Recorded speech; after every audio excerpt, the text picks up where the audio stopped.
man, this stage is long. That wasn't as funny when I was halfway through.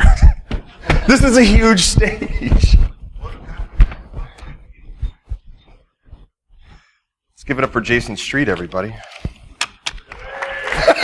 You're not supposed to. No. All right, so I've never been to GrrCON before, so I didn't know what was going on here. And in like March, I got a phone call from Beltface, and he was like, "Hey, the CSO from Target wants you to come to GrrCON and play Keno." And I was like, "Keno, the card game?" And he's like, "Keno," and I'm like, "I don't know Keno." But so I spent the past 8 months learning how to play Keno, because apparently you guys are big Keno fans. So, but like none of you got cards, and you're looking at me really confused. But I brought cards. So like here's some cards. These are full decks of cards. Don't get hit in the head with them. But we're gonna play some Keno, guys. It's gonna be great. If you want some Keno cards, here you go. We got through 4 before somebody. Here's the 5th one. That's the. All right. What? Keno, yeah. What? Keynote?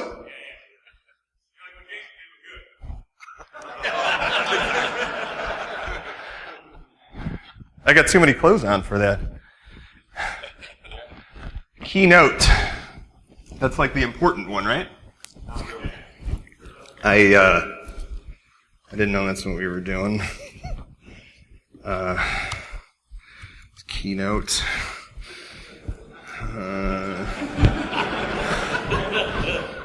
I should.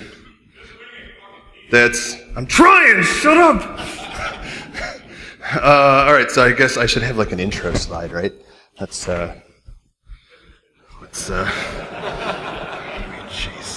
Streets. We need let's see, what can we... Jason Streets. Oh, man. You got so many good pictures. Let's take this one. Save that. Look at you. That's so good. Oh, go ahead and place that guy. This is working out. Okay, cool. Jason, so like he has hands. He's tall. Loves Diet Dr. Pepper. Hates, here. No, this is me. Don't, like, I'm here. There you go. Hates Trevor the Roach. Hey guys, that was funny. Take that, Jason. I'm actually Johnny Christmas, which I think, like, some of you know. Who's seen me speak before? Wow.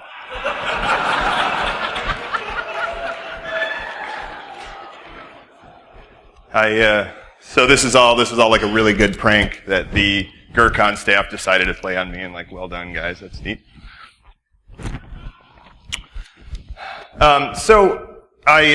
In real life, I'm a security researcher for a company called Uptake, and we take care of primarily doing health monitoring and analysis of industrial systems, everything from rail engines to traffic control systems to wind turbine farms, things like that.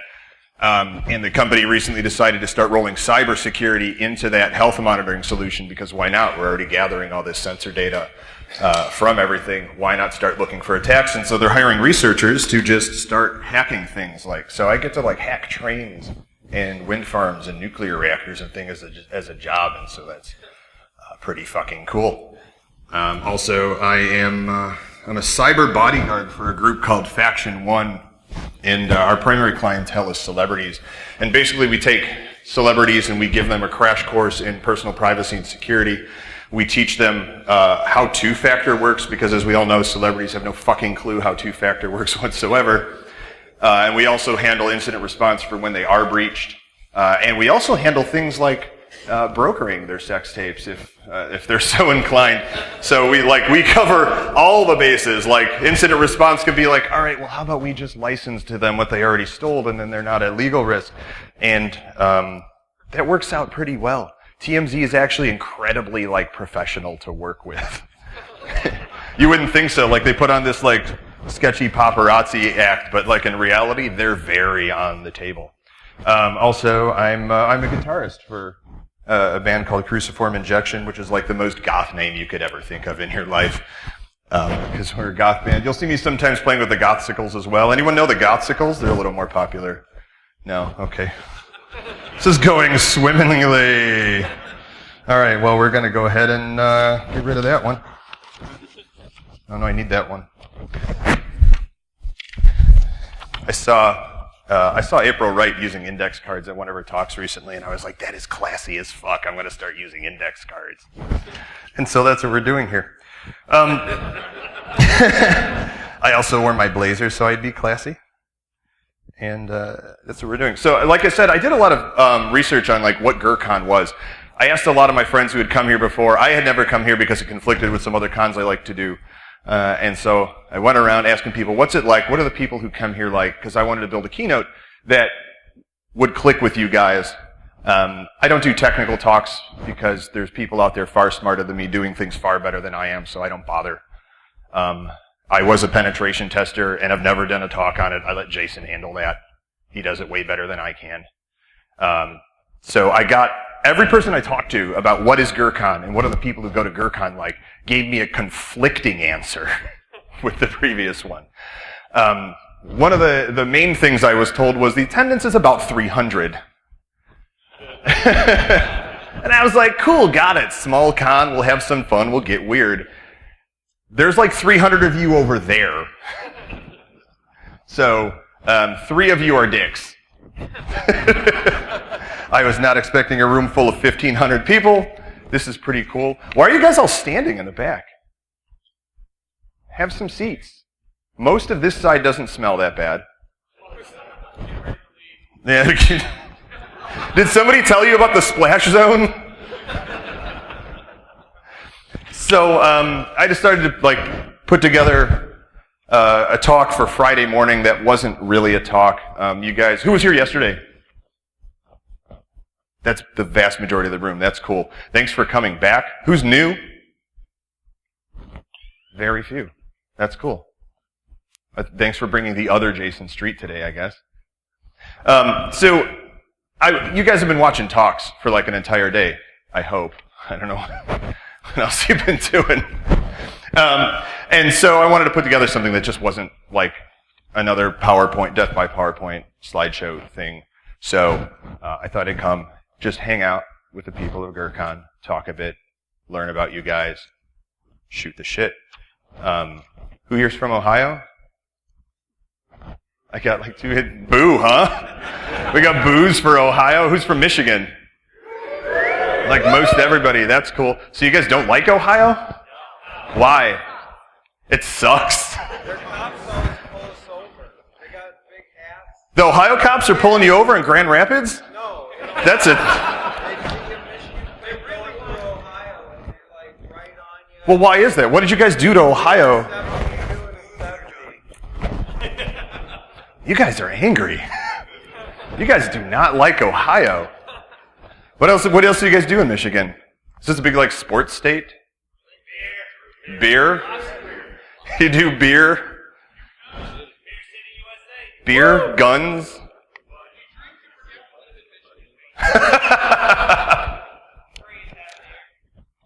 Oh, that's cool.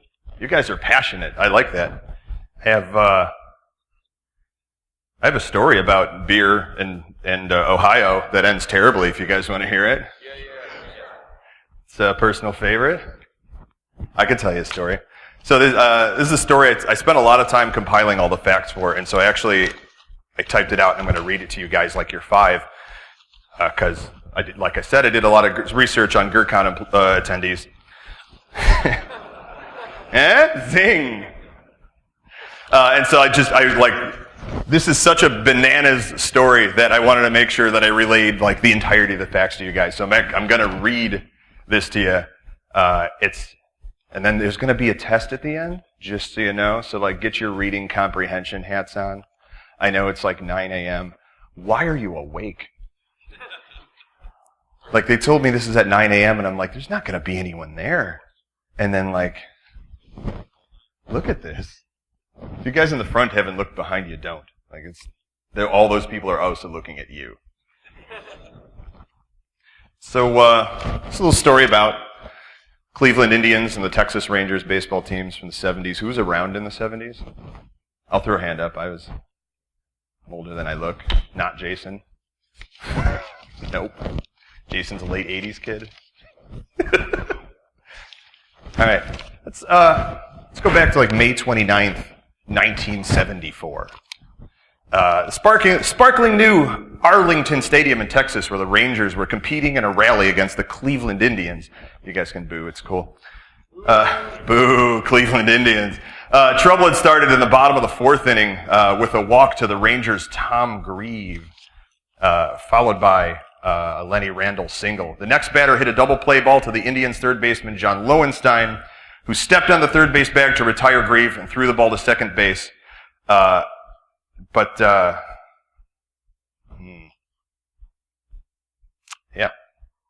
Yeah, I am. I'm sorry. All right. There's like a lot of baseball in here. Doesn't need to be here.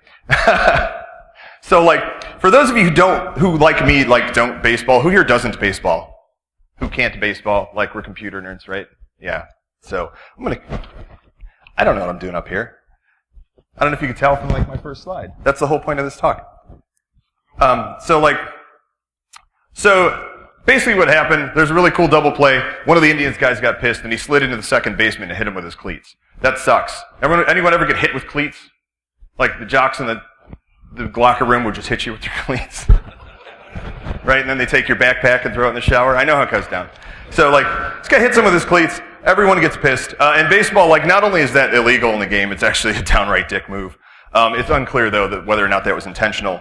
But then the Indians came back in the bottom of the eighth when their pitcher, Milt Wilcox, like, how's that for an old-timey baseball name? Milt Wilcox.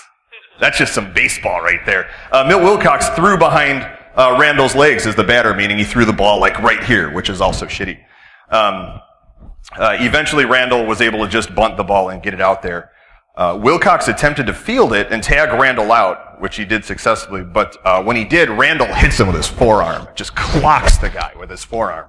There's no hitting in baseball. Like, I know a lot of us don't play baseball. You can't hit people.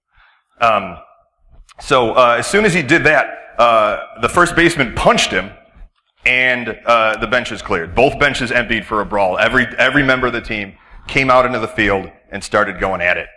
After that brawl was broken up, as the Indians players and coaches returned to the dugout, they were struck by food, beer, whatever, by all of the Texas Rangers fans, just hailing crap out of the stands at them.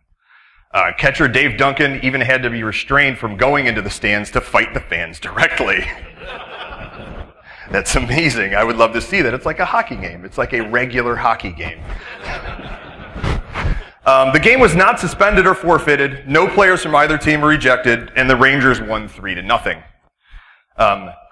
The Cleveland Indians were pissed. The Cleveland Indian fans were pissed. That was a shitty game. After the game, a Cleveland reporter asked the Rangers manager, Billy Martin, are you going to take your armor to Cleveland when you go to protect yourself? And the Rangers manager goes, nah, they don't have enough fans there to worry about. This did not go over well. During the week leading up to the team's next meeting in Cleveland to finish up the series, sports radio talk show host Pete Franklin and Indians radio announcer Joe Tate made constant comments that fueled the fans' animosity towards the Rangers.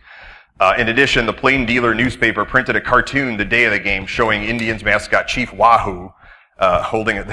This was back when it was okay to have extremely racist mascots. So Chief Wahoo was, who knows Chief Wahoo? Like, just a big Native American. That's the most embarrassing thing you've ever seen.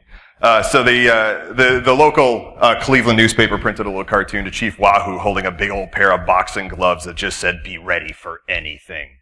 So like you've got all these radio announcers and TV announcers and stuff talking about this upcoming game and how shitty everything went down at Rangers Stadium and just fueling like all of this crazy animosity towards all the Cleveland, or towards the Rangers, and just kind of like pumping the Indians up and just getting everyone really, really pissed.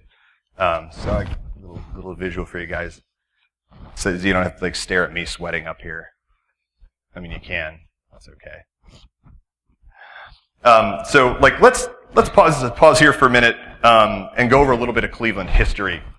Ground was broken for Cleveland Municipal Stadium, June 24th in 1930. The $3 million facility officially opened just over a year later and became home to the Cleveland Indians and Chief Wahoo. The Indians won a World Series in 1948, won the American League pennant in 1954, and the Browns were a championship football team too.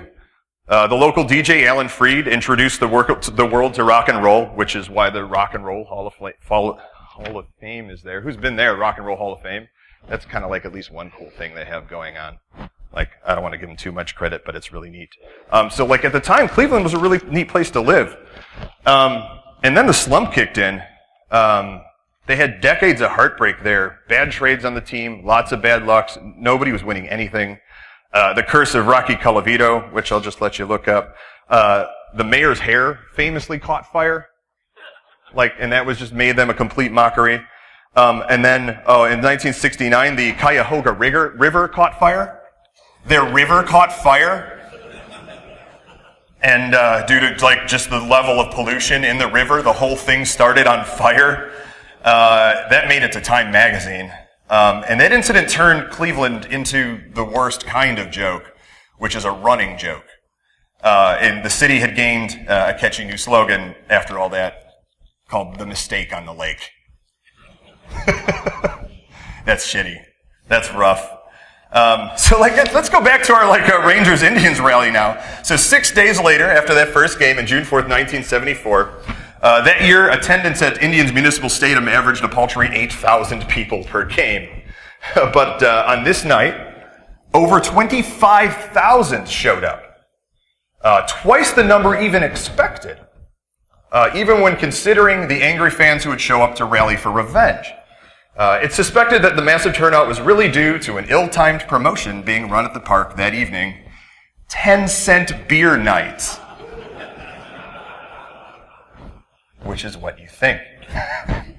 Management thought that this promotion would be a great way to drive up attendance. It fucking was. Who could say no to a cup of brew for a dime? And then even in like 1974, beer for a dime is an awesome price.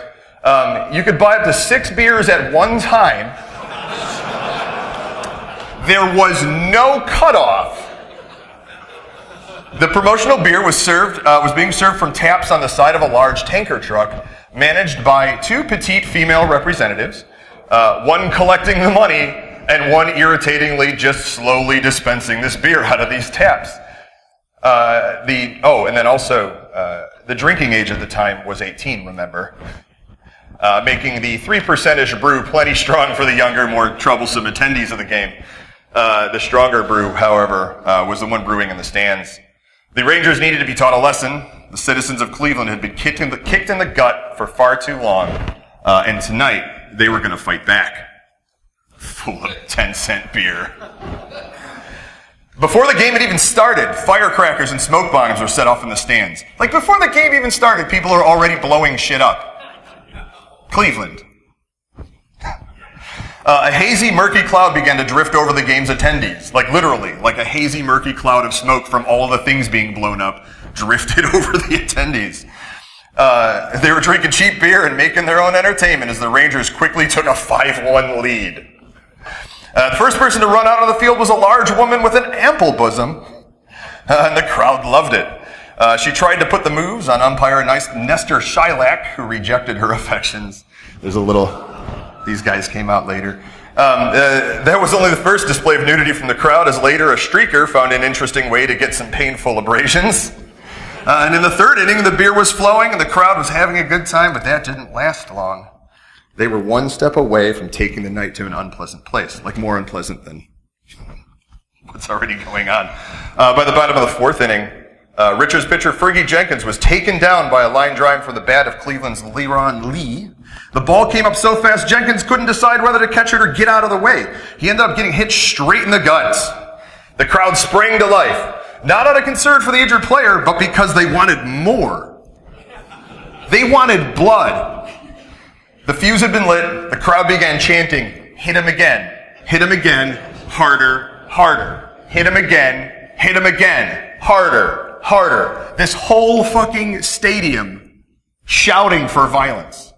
Shouting to get this pitcher hit in the gut again by a speeding baseball. As the game progressed, the Indians fans became more and more unruly. They pelted the grounds crew with hot dogs and batteries from their radios. The grounds crew! They're hitting the grounds crew, the people who don't even play baseball, with batteries from their radios. You ever get hit with a D-cell? Kids, the D-cells were like these really big... They're heavy, huge. I don't even think you can get D-cells anymore anywhere. I haven't seen them in a long... Remember lantern batteries? Let's just talk about batteries. We're nerds, right? Rangers first baseman Mike Hargrove would later manage the Indians and lead them to a World Series. So the first baseman for the Rangers goes on to manage the Indians and take them to the World Series, but never mind that. He took them twice in 95 and 97, actually. He was nearly hit in the head by a half-full gallon jug of Thunderbird wine. Gallon jug. So who remembers Thunderbird or knows of Thunderbird? Thunderbird, put your hands down. Thunderbird is some of the most awful crap you can drink, but it's extremely cheap, and so it's a very cost-effective way to get drunk. We often call it just bum wine, because you used to be able to get like a half liter for like $1. Somebody brought a gallon jug of this, and those were in glass jugs at the time, drank half of it and threw the other half out, which is the right thing to do. But like, threw it at the first baseman. This is a gallon glass jug, and he was just like...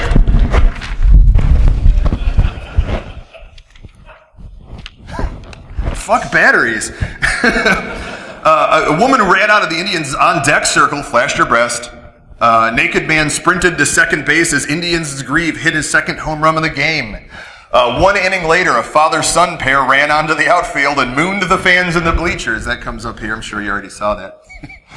To say the drunken antics had escalated was an understatement of epic proportions. At one point, the Rangers argued a call in which the Indians' lead was called safe in a close play at third base, spiking Jenkins with his cleats in the process and forcing him to leave the game. So this time, another one got hit in the ankles with the cleats so hard, he had to quit. He had to go home. They literally physically took a player out of the game due to injuries because somebody was just being an asshole.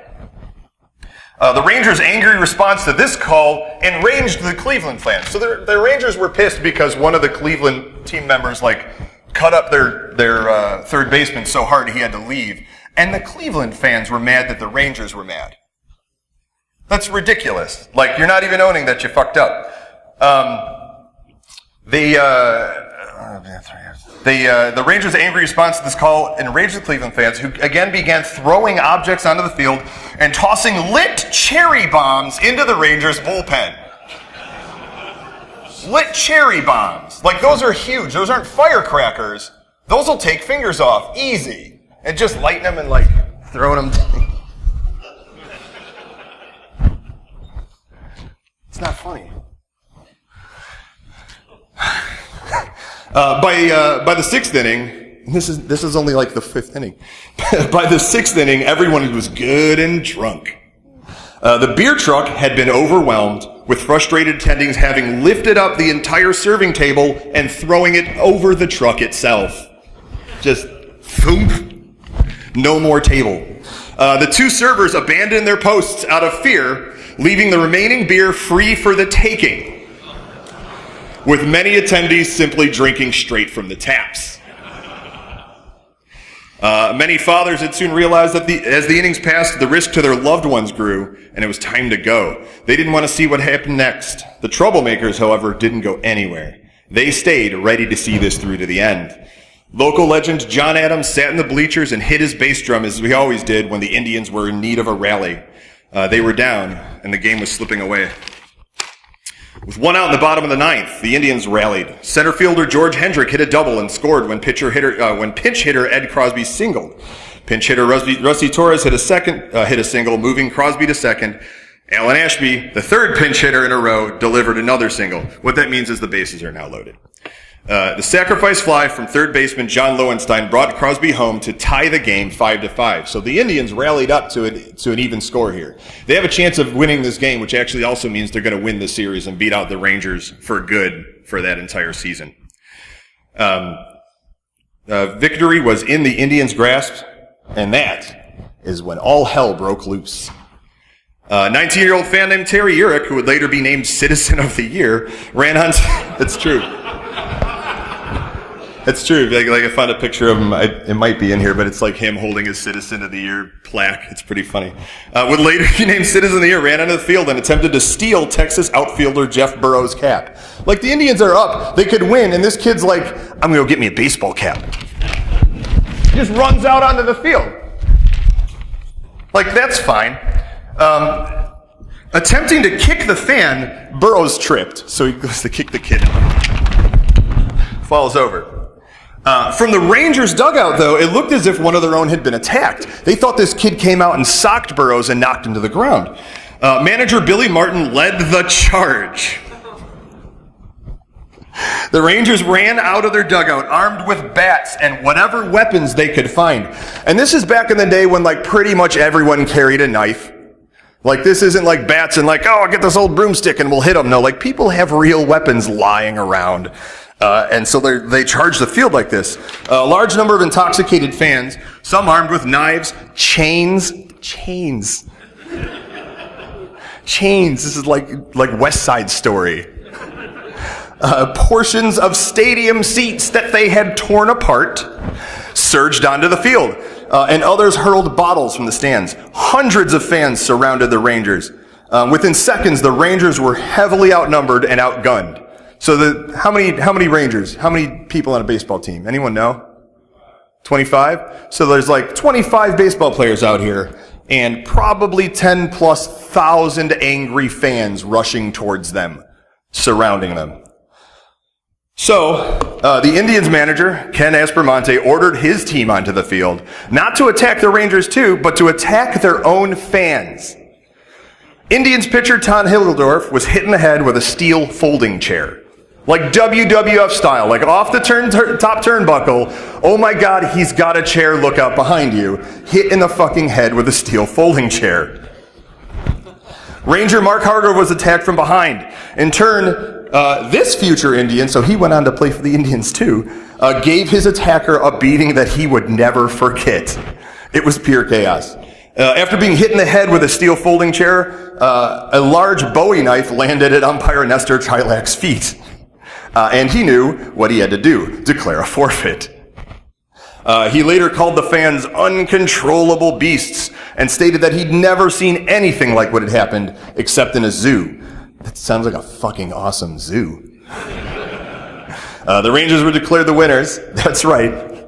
Like, the Indians' fans caused them to have to forfeit a game that not only they would have won, but it would have also won them the series. But just by being shitty people, they lost all of that for their own team. But now it was time to make a break for it. Together, the Indians and the Rangers ran from the field. They headed for the baseball stadium's tunnels underground, away from the rioters before someone would get killed. Literally killed. There was a great chance of getting killed because people carried Bowie knives and chains back then, apparently. And, a steel folding chair. Bases were stolen, seats were trashed, ripped up from the concrete. And it took 20 minutes for the Cleveland Police Department's riot squad to show up on the scene. By then, the majority of the crowd had cleared out, with the notable exceptions of 15 drunken teenagers who were standing directly on top of the Rangers' dugout, chanting for the team to come back out and fight them. 15 lone drunk kids on the dugout just yelling like, "What are y'all, pansies? Come on and fight us!" You ever see a baseball player punch somebody? It's amazing. You don't want to get punched by a baseball player. And they're sitting there chanting for it. Cleveland journalist Dan Coughlin went up to inform the group that the Rangers had long since fled the building, at which point he was punched in the face.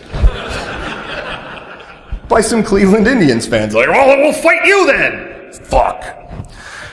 Later, Cleveland manager and notable asshole Phil Segui blamed the umpires for losing control of the game. He blamed the umpires. He said this is all the umpires' fault. Not the beer. No, this is the umpires' fault. They should have done something about this. The Sporting News wrote that Segui's perspective might have been different had he been in the umpire's shoes, in the midst of knife-wielding, bottle-throwing, chair-tossing, fist-swinging drunks. American League President Lee McPhail commented, quote, there was no question that beer played a part in the riot. So that's 10-cent beer night. Let's do some reading comprehension. So what a bunch of idiots, right? Cleveland completely ruined it for themselves. Why? Why did the fans react this way to what was going on? Go ahead and yell stuff out. This is going to be a long talk. They were drunk. I mean, yeah, they were drunk, clearly. Some of them were drunk. How many of them do you think were not drunk? How hard do you think it was actually to get beer there? Probably pretty hard. There was only one trunk, 2 taps on it, for half the game at least. A couple of women manning it, making sure nobody was just raiding it. They were definitely getting drunk, but I'm willing to bet a lot of those fans weren't drunk. I bet a lot of those fans were just angry and frustrated and just needed an out. I went through that little bit about how Cleveland had had decades of hard times. I mean, their frickin' river started on fire from how polluted it was. And that just trickles down. That just makes you take a good guess at how shitty life in the rest of the city was. I mean, what's a modern equivalent to that? Like, who do we know that has an absolutely shitty, horribly polluted river right now that doesn't know how to deal with it? Flint. Where's Flint? Give me the hand. Where's... It's like 60 hands. Yeah, and so they're desperately trying to figure out a way out of that. And like, life's shitty there. And it's not because their river is polluted. Their river's polluted because life is shitty there, because of a massive amount of things that had happened in the past that culminated in what Flint is now today. And that's what was happening in Cleveland. Just a massive amount of terrible, terrible things, frustrating all the people, to the point where they no longer cared for other human life, to where they were throwing cherry bombs into the Rangers' dugout. But, like, is that okay then? Is that acceptable? Where you go, all right, well, you've had a shitty life. I get it. That is frustrating. You get to hit a couple people in the head with a steel chair. Like, is that fine? Like, did the cops let that fly? And you're like, oh, officer, I've been unemployed for 8 months. Like, don't I get one? Like, and the cops go, yeah, oh, yeah, all right, that's your one? All right, hang on. Mark 1 for Joe. What's this remind you of in our community? It should be something, or else you might be part of the problem. You can say everything. Who's on the Twitter daily? Just April. You're on the Twitter, but it's like from China. Like, what's up, guys? So, we've got a ton of infighting going on in the information security community. And a lot of it is passive-aggressive. A lot of it isn't directly hitting people with steel chairs. This does happen on occasion, though. One of the things I think is real easy to point out here is like the whole red versus blue thing that's going on out there. Who saw Side Dragon's talk yesterday? More of you should have seen Side. Well, I hope you were seeing someone else's talk instead of his then. But his talk was excellent. And he gave a talk on that pretty much like usurped half of my thing, but it's cool because I can throw a card away. But he gave a talk on how there shouldn't be red and there shouldn't be blue. We have this problem with like the red teamers going in, breaking into places, Jason Streeting up a bank, and then running out, high-fiving each other and going, fuck yeah, fuck you guys, deuces, we're out. Never, the best you'll get is, a report from a pen testing firm that says, here's the things we found. Here's what you should remediate. Peace out, we'll see you next year. And And that's not very helpful. And then on the other side, you've got the blue team guys who are going, oh, we don't have the resources. We don't have the money to buy the blinky boxes that we need to be able to defend against this stuff. And so we're fucked. We can't do any of this ourselves. We have nothing we can do to defend against the pen testers. The pen testers come in, of course they're always going to win. They're intelligent attackers, right? Like, we don't have anything that can defend against intelligent attackers. That's crazy. All we get is our blinky boxes, and it's going to defend against your fucking ransomware, and that's the best we can do. And when we try to talk to the red teamers and say, hey, how do I be a pen tester? How do I get to be able to learn what you're doing so that I can better defend my realm? There's a lot of animosity that comes in the feedback that I see. There's a few pen testers out there that are friendly and sort of helpful, but they don't really know how to give the information that the blue teamers need because they're never thinking about it. They're never saying like, hey, here's a list of things that the blue teamers can do to defend against XYZ. They're just saying, oh, fucking patch your shit! Patch your shit! Who out here is responsible for patching shit? Like, directly, somehow responsible for getting shit patched. That's a lot of you. How angry do you get when you're giving the answer, patch your shit, as a response to, like, a vulnerability that's coming out? They're like, well, just patch your shit! And you have, say, like, a box somewhere that's mission critical that has a change window once a year that you can't patch. And they don't give you any more information other than, oh, you better patch your shit! And then you go, what else can I do? I can't patch that box, so we're just fucked. So we just sit here and just have to just be breached, and that's it, and that's my job as a blue teamer, is either patch or just be fucked. That's garbage. Who remembers the Badlock vulnerability? That was a big one. Badlock, 2 years ago? Jason Street? Yeah. No, no? I was told that was you. Oh. So Badlock was a big vulnerability. Well, it had a lot of media and hype surrounding it, and many consider it to be the vulnerability that really jumped the shark with this vulnerability naming garbage. The team that had developed or discovered the Badlock vulnerability put out this big campaign saying, like, patch your shit, Badlock is coming. Patch your shit, it's coming. And that's all they released. And anyone who asked, like, well, what else can we do? And they would say, well, you gotta wait till we drop the POC at DEF CON. At which point it's too late, of course. Because then you have to, like, race, stay up for 3 days straight trying to implement something that you could have spent months engineering in the time before they actually released the POC. But because they just opted to not provide any more information other than shut the fuck up and patch your shit, many people were left still vulnerable by the time that the POC was dropped, because a lot of the affected systems just couldn't be patched in that time frame, which is a realistic thing that goes on in enterprises, and the larger the enterprise, the more it goes on. Who has this problem in their environment, where you can't just take a system down and patch it? That's almost the same amount of people who raised their hands before. I'd say that was at least 40 to 50% of the room. That's a huge problem.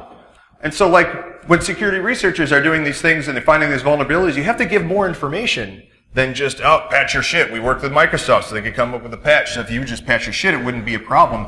This is your fault now. That's garbage. That's completely unhelpful. And that's a constant thing that happens all the time in all this fighting between the red and the blue. So it's not necessarily steel chairs, but it's just, it's like we're not on the same team. And there's not a lot of us here. We don't have enough people to have a league of teams that can compete. Like, our industry does not have enough people. How many people are hiring for security at their work right now? How many people have had an open security position for more than a month? Almost the same amount of people. That's a lot. Like, it's hard to fill security positions. And a big part of the problem is, like, you'll say, like, well, we don't really get any qualified candidates. That's true. Why don't you get enough qualified candidates? There just aren't enough.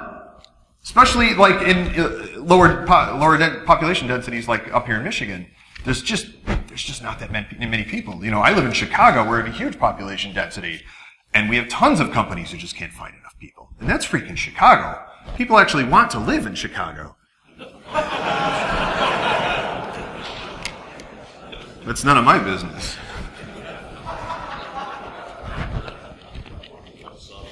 Yeah. I'm a humorist. So, like, we can't We can't be doing this Teams bullshit. It seems like a lot of us forgot that we're all in this for security. We're all in this to help other people. We're here to help companies be safer. We're here to help individuals be safer. We're here. How many pen testers in the room? Very few, which is expected. There aren't that many pen testers out there. How many security researchers? 2, me and you. 3. Very few.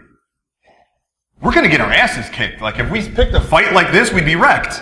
The blue teamers would just kick our ass physically. Like, there's way more of them. We can't be doing this Teams bullshit. We're all here to secure and to help everyone be secure. We're on the same team, and that's not even a good sentence because it's not, like, we're on the same team as the people we're helping, so they're on our team, which just means that everyone's on the same team, which means there's no team. It's just us. We're just humans. We're just a bunch of people trying to make the world a better place. And I know sometimes it doesn't feel like that when you're behind your keyboard and you're just scripting some nonsense that you know isn't going to help anything, but somebody told you to do it and you're just going to do it, and you just get miserable at your job sometimes. And it's frustrating and it hurts, and I know, and it just makes you mad. I did blue team engineering for a long time, and I actually miss it. I really, really liked doing it. I liked the orchestration. I liked being able to script myself out of a job. Which is what you should be doing, because you can actually, there's always more scripting. You can always orchestrate, you can always automate, and then when you're done orchestrating and automating, you go orchestrate and then automate, and that's how it works. Get the computers to do more and more of your job for you, because that's why we fucking invented computers.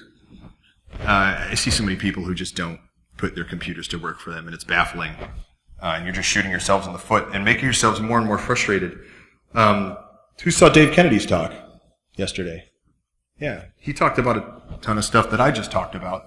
Again, it was very frustrating yesterday. I'm like, all these people are talking about what I'm talking about. I got no talk now. I'm just going to go up and just dance like a monkey for an hour. But he was dead on. He pointed out that now, more than ever, possibly for the first time, the blue teamers actually have tools at their disposal to put up a solid fight against intelligent attackers. And they do. And a lot of those tools are actually things that the intelligent attackers are using to break in. But all the blue teamers have to do is just also use those tools, take a look at the output, take a look at the logs they generate, take a look at what they're doing, and write some very easy rules around that stuff. You don't have to be a world-class bash hacker, PowerShell scripter to defend against an intelligent attacker. You need the tools you already have available. Many of the tools have been available to you for decades. SEMS, Splunk. Like, you just know how to write the right rules, and that comes from knowing how to use the tools that are being used against you, which are easier to use now more than they've ever been. I was a pen tester for the past couple of years, and it got boring. Jason, do you ever get bored pen testing? Do you ever go in and like, oh, I'm just going to do the same thing again? You should be a pen tester the rest of your life. Jason never gets bored. And that's fine, and that's great to hear, because it means he's always going to be innovating and he's never going to fuck up. You never fuck up, right? Never? He says never.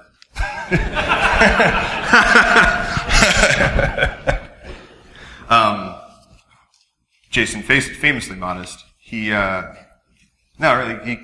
out to himself all the time, and it's awesome, because like when Jason's talks are so good. He goes up and he goes, here's who I am, here's some cool stuff I did, here's where I fucked up, here's where I learned from where I fucked up, here's how you can learn where I fucked up. And that's really important. He's out there trying to help everybody. And not by saying, like, here's the things I fucked up, it's not just like, hey, pen testers, don't fuck up like I did. It's, hey, blue team, here's how you could have caught me. Here's how I got caught. Make a note of that. Here's the things I'm doing that you can keep an eye out for. And he's helping, and he's giving back to the community. I've never seen Jason go up on stage and just bust out his ego and go, fuck yeah, pen tester of the year right here, Jason Street, everybody knows me. China's my favorite pen tester. No, he goes up and he's like, I'm a guy. I like what I do. Some people say I'm pretty good at it. Let's try it out.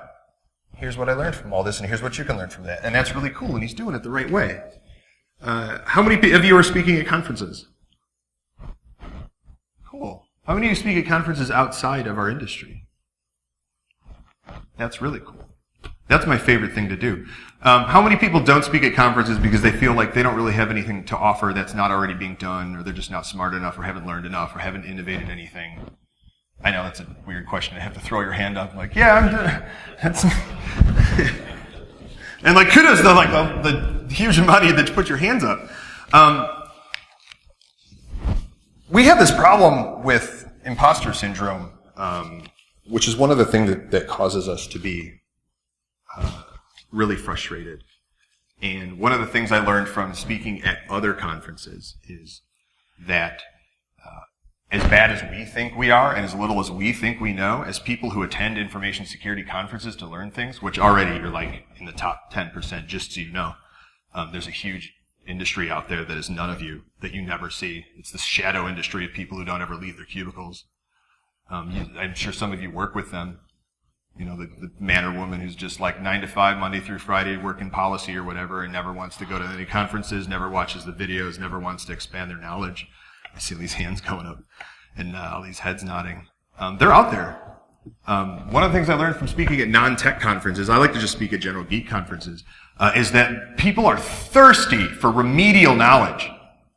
Like what we consider remedial. Like, what's a good password policy? Like things like that. Like, how many here could give a 20-minute talk on a good password policy? That should be the majority of this room, which I feel like it is. Like, I've gone to legal conferences for lawyers, and given a 20-minute talk on, like, here's what your law firm's password policy should be. Remedial crap, I put the slides together in maybe 5 minutes, and I went up there and I just laid out like it was half NIST, and then half, you know, what we know now today that's beyond NIST. And it just, I had an uncountable number of people afterwards come up and thank me for providing that, tell me they're going to implement that on Monday, and they couldn't find this information anywhere else. I'm like, what do you mean you can't find a good, like, password information anywhere else? And I started talking to these guys, and I'm like, yeah, you know, we know that we're supposed to do something to secure our stuff.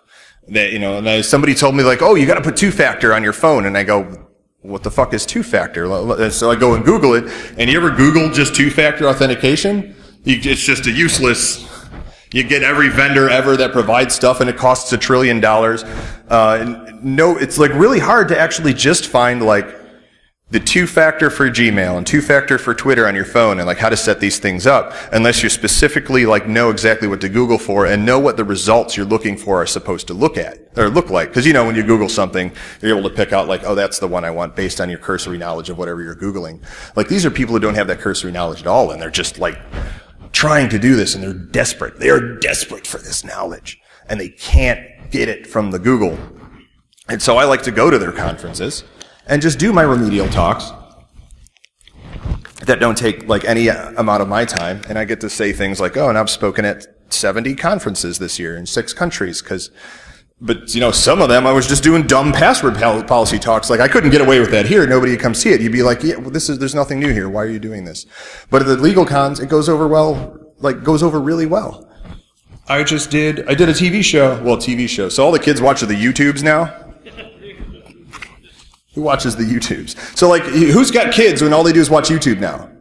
Right? Like nobody watches TV anymore. It's all YouTube. They got their tablets and they just watch their YouTube shows.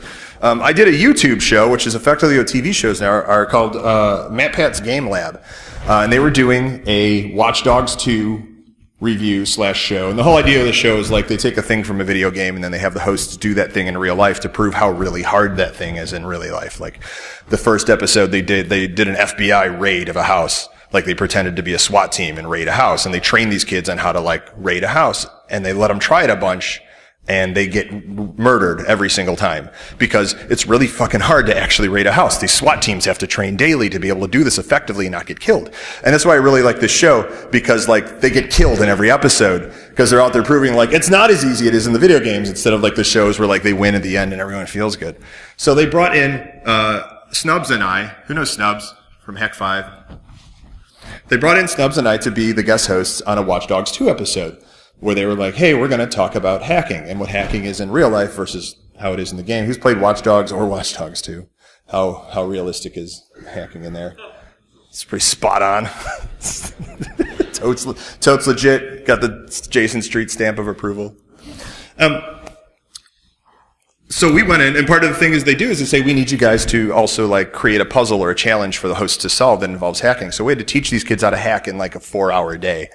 And we developed a CTF and then taught them all the skills they needed just for this CTF. And it was really fun because we actually had them like raid the YouTube studios. Like we did physical, and digital security. It was really cool. And they ended up succeeding, and it was really fucking cool. It's called MatPat's Game Lab. You can go find it on YouTube, Red. But the thing I want to point out is like in between takes, and there's a lot of time in between takes, it's me, Snubs, and these kids, 18, 19, 21, 22, 23-year-olds. There's 5 of them, and we're just hanging out with nothing to do in between takes. And they start asking us questions about personal security and privacy. And one of them asks me, he goes, hey, so my home router, it has a VPN on it. Should I be using that VPN? Like, this kid asked me that. Like, do you ever think you'd live in a time where a 19-year-old asks you, like, hey, should I be using a VPN to protect my privacy? Because he said, well, I heard, like, people can sniff your traffic at, like, Starbucks and stuff. Is that VPN going to help me? He knew to ask me if that VPN is what he needed. And I hugged him. I was like, oh, my God, thank you. Thank you so much. Thank you for being, like, privacy-minded. And all of them, the whole time, just constant barrages of questions like this about everything. Because people are aware that they need to be, that their privacy is at risk. They're aware that they're at risk of being hacked every day. They're aware that their social security number has been sold 7, 8, 9, 12 times by now. But they're thirsty for this knowledge. So don't ever think that you don't have something that you can provide to somebody, to the rest of the world. Because when you're constantly comparing yourself to people who are better than you, it's not going to work out too well for you. But when, you take that step back and go somewhere else, you're going to find that you're actually an expert in your field. Which is crazy. Like, who here would call themselves an expert in their field? I was waiting. I like people pointing to other people. That's my favorite thing going on here. We have, like, oh boy. I don't want to talk about that now. I'm trying to find fun stuff to talk about. Who's, like, I'm getting frustrated here. Let's do something else. What do you guys do when you're frustrated at work? When you're just angry and you can't think straight anymore? Like, what's your thing that you do to, like... Huh? Nerf gun wars. That's a great example. Like, Nerf gun wars. Like, I like to watch... One of the things, like everyone's got Nerf gun wars. I like to watch, like, funny YouTube fail videos. Right?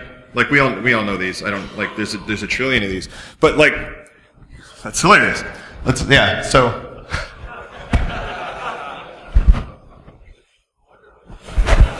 Right. And even when you know what's going to happen, like, it's hilarious. Why is this funny? Like, why are we here laughing at this? Why are we all here laughing together at this? Oh, jeez. I always got a soft spot for the motorcycle ones.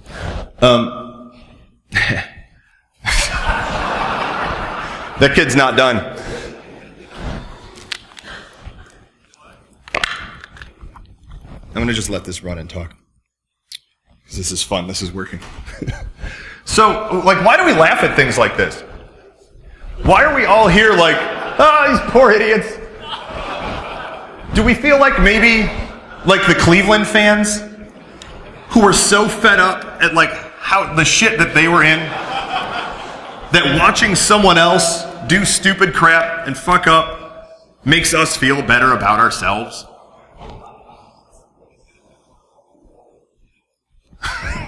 Like, why were you on the bridge? He's back again. So, and now we're all happy, right? Like a minute ago, like, we were thinking about, like, how frustrated we are in our jobs and, like, what else we can do to, like, kind of get out of that and help in other places to make ourselves feel better. Or we can just, like, watch other people fuck up and laugh at them. And I feel like that goes on a lot in our industry. And it's because we're miserable. Like, why are we miserable? Like, why do we get miserable and turn into such shitty people? Like, who knows, like, the people at work who are just shitty all the time, who had nothing but visceral responses to anything that you say, and they just think everything is dumb and everyone is dumb. Who knows the busybodies at work? Who works in an office, by the way? Any office where a lot of you? Right? The busybodies at work who are always like constantly gossiping, who want to tell you about like, oh, what they overheard in the break room about like what Janice and Frank did after work on Friday after the work party inside the office and don't use the copier ever again. That's a true story. One of the names were changed and I forgot to change the other one.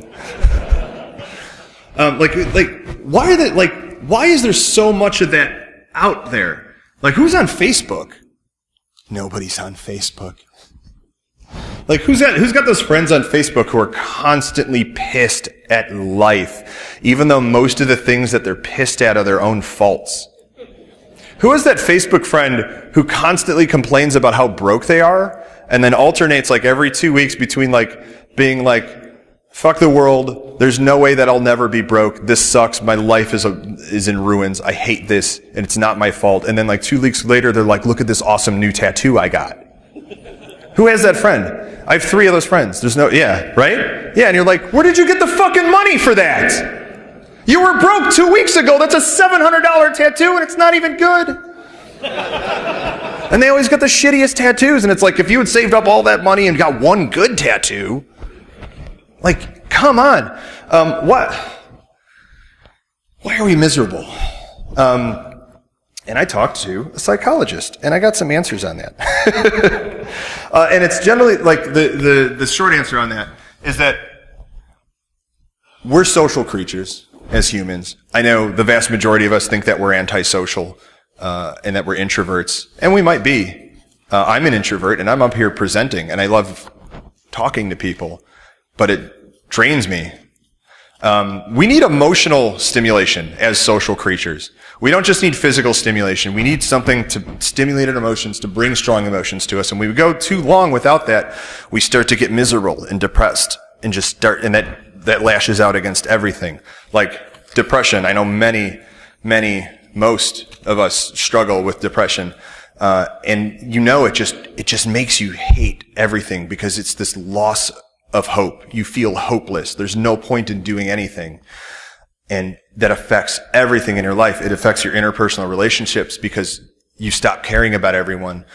Because why? You stop caring about your job and it affects your job. You stop learning because why? And you know what fixes that for me real quick? Short term, but like fixes that? Laughter. Like just something funny. Like watching this fucking kid slam his head into this car 9 times. Boop. Like, it's just, she's fine, but it's funny. And like, I will get into these like states where I am just, he's back. I love this kid. I will get in these states where nothing can get me out of it, and I will rant about how terrible everything is. Like, I was freaking out about doing this talk 2 days ago, and I threw everything out, and I'm like, this isn't going to work. This is dumb. Why am I doing this? Nobody's going to go for this. I can't. I'm going to throw it all out. I'm going to tell them I can't do it. And then, like, I started watching fail videos on YouTube and talked to some friends, but, like, I started laughing, and that just put me back in a better mood. And I was like, all right, we can do this. And so, like, God, can you imagine what that smells like? All this burnt popcorn. And he's just standing there like $6, $7, $8. He's back again. It's not going to work.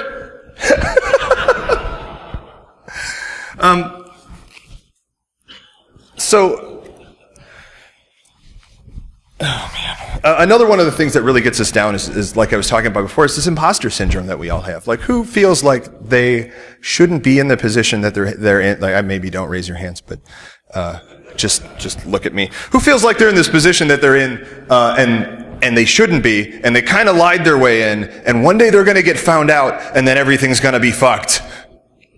Like, who worries about like their boss is going to call them in next time and be like, what the fuck have you been doing for 5 years? I worry about that every job I've been in. And I get asked that all the time, like, oh, how do you get past this imposter syndrome?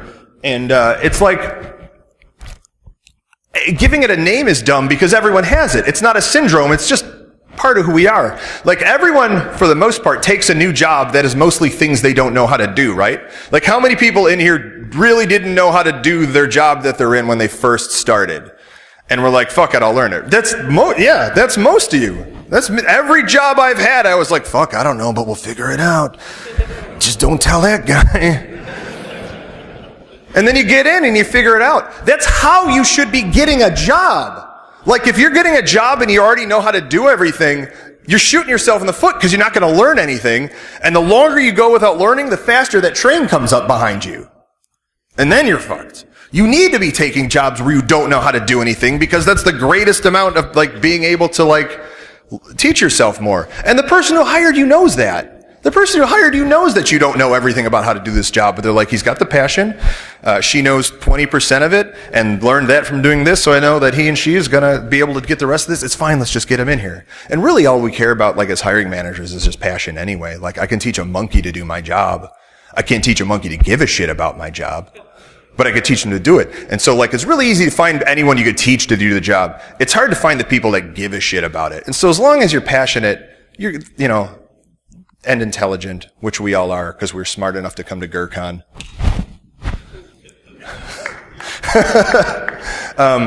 You're going to get a job that you like, and you're going to figure it out because we're not imposters. And then, like, the other half of imposter syndrome I get from a lot of people is like, there's so many people who are so much better than me at my job. Like, who has that problem? Who goes to cons and watches these talks and from, you know, somebody like Dave Kennedy or Jason Street, and they're like, fuck, what am I doing? I'm gonna get caught. Someone's gonna find out I don't know shit. Like, why would I even bother when Dave Kennedy is like releasing tools in his fucking sleep? But the real fact of the matter is what I was talking about before. Like, there's just not enough of us. There is way too much fucking work out there for us to, like, companies can't wait for these top 1%er people to show up because they're also not. They go start their own companies. Dave Kennedy's on like his 9th. I think it's 2nd. So like, yeah, there's people smarter than you. There's always going to be people smarter than you. There's going to be people better than you at everything, just statistically. Like, who here is the best in the world at anything, any one thing? Anybody a world record holder at something? I thought you might be. No, okay. So nobody. That means there's people better than all of us at everything out there. But we all have jobs, mostly. I'm sure. Who here's not employed? I didn't mean to like call it out. Who's looking for jobs? Well, let's do this. Who's looking for jobs? Throw a big hand up. Who's hiring? The guys looking for jobs should have kept your hands up. All right. So, like, don't worry about not being fucking awesome at your job. Because it doesn't matter. You just need to be good enough at your job to be beneficial. And if you're here, you're probably really good at your job compared to the people who don't even like come to these conferences because they're not passionate enough to even push themselves to that point. Because if you're passionate, there's a really, really good chance you're actually good at your job. You might fuck up once in a while. You will fuck up once in a while. I fuck up constantly. How I have not been fired from every job I've ever had is baffling. Just baffling. I think my bosses are bad at their job. Because what the fuck? I like how that got the applause. Yeah! And so, like, this is a huge problem we have. Like, we just beat ourselves down. And so, I'm going to wrap it up with this one. Leslie Carhart. Who knows Leslie Carhart? Hacks for Pancakes on Twitter. She got a woo. Leslie is one of my personality and humanity role models. I love Leslie so much. She's a great friend. I will never be the kind of person that she is, but I hope and try every day to get closer to her on that level and to just be as good of a person as she is. And she put this tweet up on Twitter the other day that just said this. And it's absolutely fucking true. Like, it just fixed my day when I saw it. And I thought that we could at least wrap up and just try this with her, for her. And I told her that I would try to get the audience to like do this. So, do you guys mind doing like the, hey, everybody say a thing with me, corny stuff? Because like, when I said this out loud, like, it did make me feel better. So let's all just try and say this together for Leslie as soon as my camera gets rolling here. Repeat after me. I'm good at my job. I'm smart and help others. It's okay, I'm not an expert at every niche of InfoSec as long as I keep learning. It's okay, I'm not an expert at every niche of InfoSec as long as I keep learning. And that's true. Woo. Like, that's true. You're not an expert at every niche of InfoSec because nobody is. None of us. Nobody here, nobody I've ever met, nobody who will ever exist is an expert in every niche of InfoSec. But we want to be, right? We want to be really good at our jobs because that's how people work, and we're people. So we come here, we keep learning, we keep getting better, and we use what we learned to push ourselves and our companies and our friends and humanity forward. And we're going to keep doing that even though we're not the best, because it's far better than nothing. So thank you guys for coming. I'm Johnny Christmas. Thank you, GrrCON, for having me. It's been a blast.